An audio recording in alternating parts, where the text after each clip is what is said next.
আমরা এমপিভুক্ত শিক্ষকরা 3 দিন ধরে আমরা এই জাতীয় প্রেস ক্লাবের সামনে আমরা অবস্থান নিচ্ছি।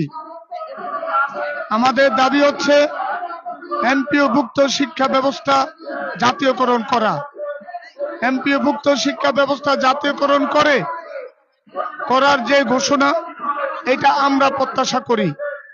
সরকার যদি এমপিওভুক্ত শিক্ষা জাতীয়করণের ঘোষণা দেয়, ওই ঘোষণা বাস্তবায়নের জন্য কিছু সময় হয়তো লাগে। ওই সময়ের আগ পর্যন্ত আমাদের যে ছোটখাটো দাবিগুলি আছে, পূর্ণাঙ্গ উৎসব বোনাস,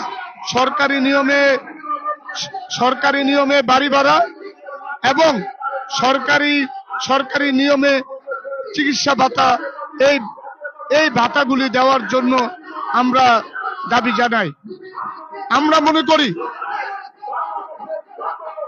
আগামী 1.5 মাস পরে ঈদ, এই ঈদ উল ফিতরের আগে অন্তত আমাদেরকে উৎসব বোনাস, পূর্ণাঙ্গ উৎসব বোনাসের যে ঘোষণা আমরা চাই। পাশাপাশি আমরা এও চাই সরকারি নিয়মে যে বাড়ি ভাড়া, এই ঘোষণাটাও আমরা চাই।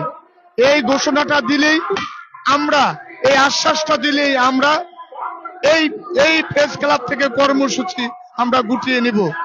পাশাপাশি আমরা এই দাবি আদায়